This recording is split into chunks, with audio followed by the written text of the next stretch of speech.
Welcome. I'm Ken Cameron from musictechstudent.co.uk.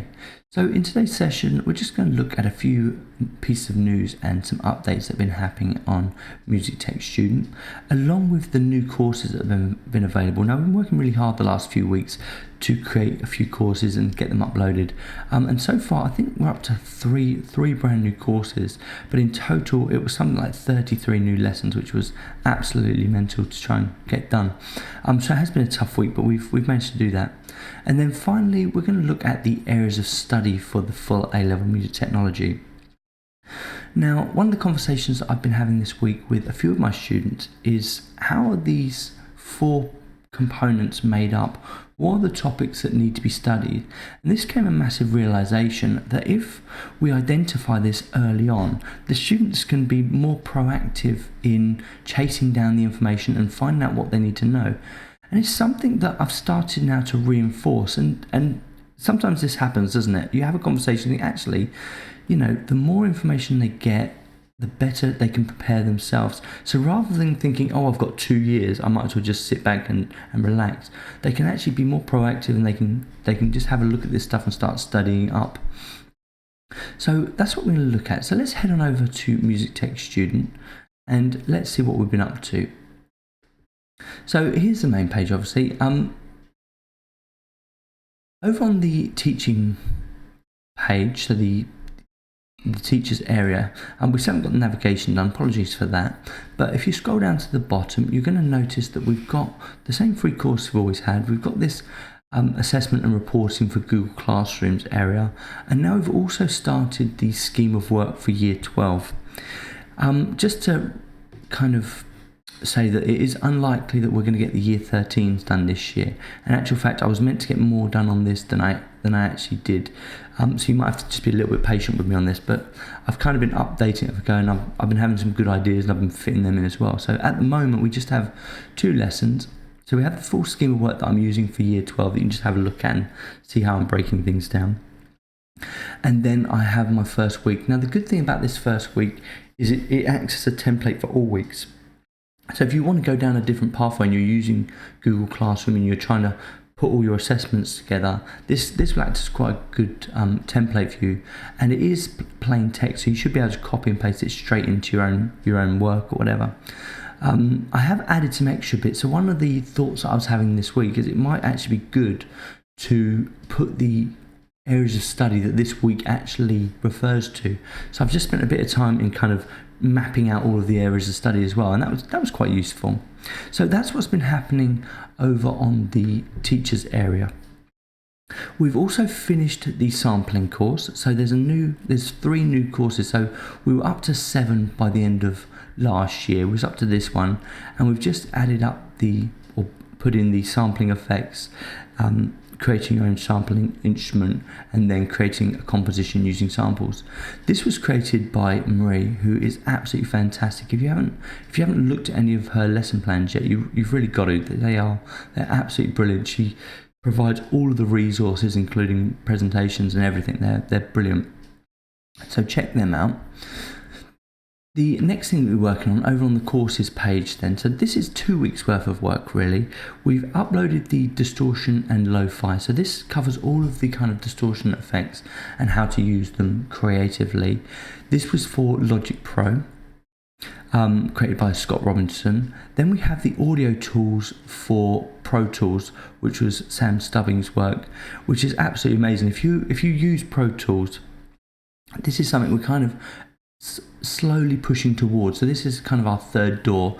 The ones that I use are Logic and Ableton Live, which I don't see me changing from that, but I know there are a lot of PC only schools that are going down the Pro Tools route or the Cubase route. So yeah, if you're using Cubase, could you comment below just telling me that you're using it, because actual fact, we've been having this discussion on whether we should supply resources for Cubase, and the second point of that is who would do that. Currently, we don't have anyone on staff that can deliver the Cubase stuff. So if there's enough response and there's enough of you that want Cubase tutorials, let us know below. Kind of post us some emails or whatever, or just put it in the comment section that you'd like them. But also, if you are a Cubase trainer and you would like to do some courses, get in touch with us as well. It'd be great to hear from you.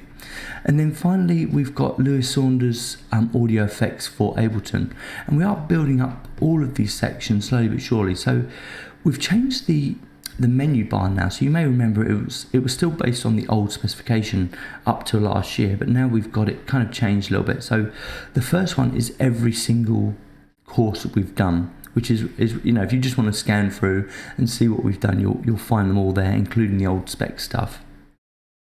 But if you want to be more specific, you can just click on the Pro Tools tab, and now you'll get all of the Pro Tools courses that we've created so far, which we've done quite a few. It's our biggest library at the minute. Which I think brings me to the end of the courses section. So let's head on over to the areas of study.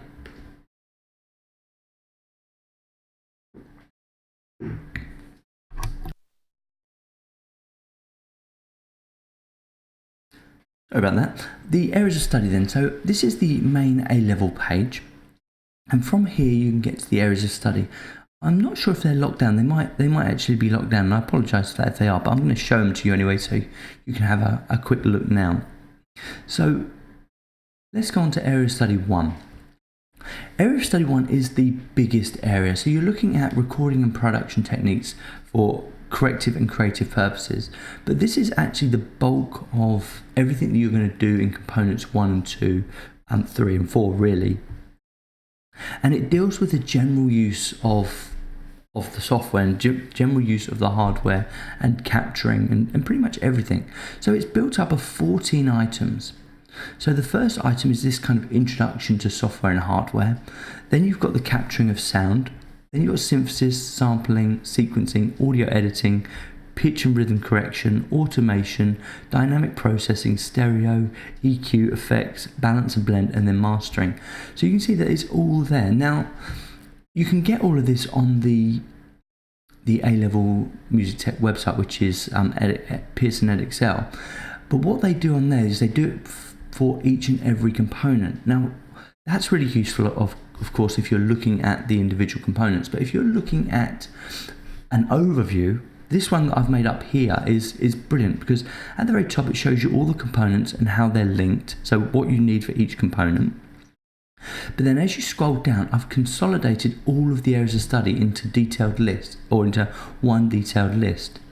What I've got over here is it's kind of like started, completed and mastered. So it's kind of like I'm a beginner, I'm intermediate, and I'm finished, whatever you want to say that. But the idea, I don't particularly use this anymore, but the idea initially was that the students would come in here and they would give it a tick depending on the level they felt they currently were at, and by the end of it they would tick each one 3 times to show a confident use.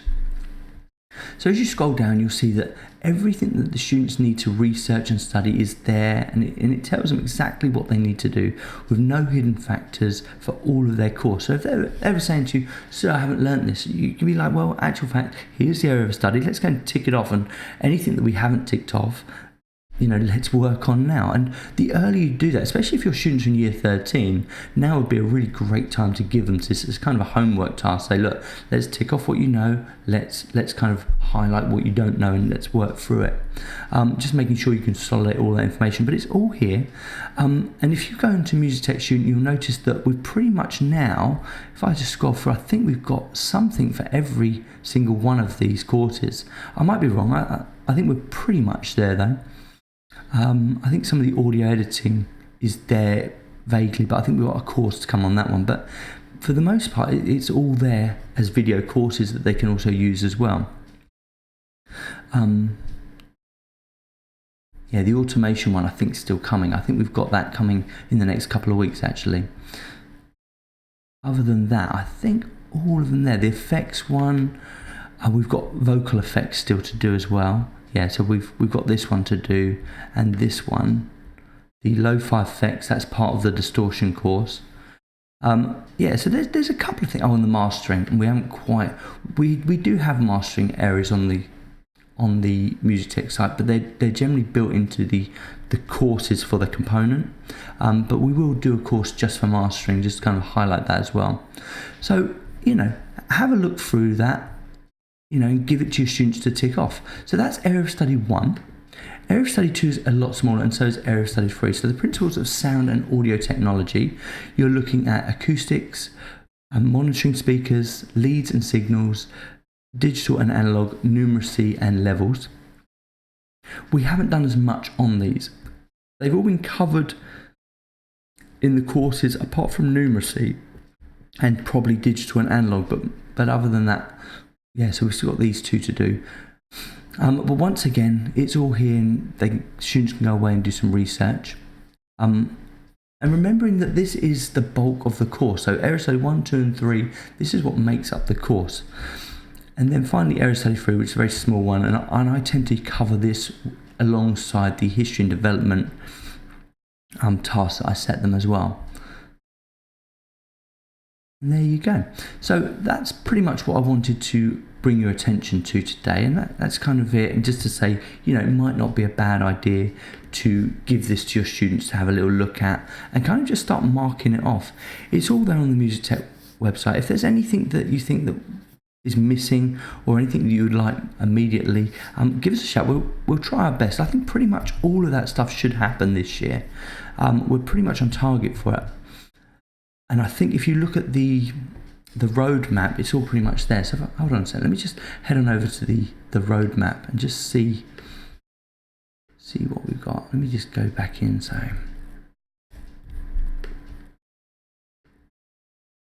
here we go. So if you scroll to the bottom of this page, we do have a roadmap. And if there's anything you notice that isn't on there or you want to include, you can. The deadline for this year is actually passed, and it's unlikely that anything else will be added to this point. But so look, here's the automation one that was missing. The mastering isn't on there, so we do need to look at the mastering. I think it might be lower down actually. Yeah, there it is. So it is there. It's a known about course. But if there's anything you come across, say, look, so we need this as soon as possible. Give us a shout and we'll see what we can do. But as you can see already this year, we've already completed 4 of the courses, which is absolutely brilliant. Okay, this has gone on as long as it needs to. I hope that was useful. If you have any questions, if you want to talk about Cubase and you're thinking to yourself you might want that, the more responses, comments we get saying that they want Cubase, the more chance there are that we will add it. And it'll be interesting to know how many people out there are teaching the A-level music technology using Cubase or using a different DAW.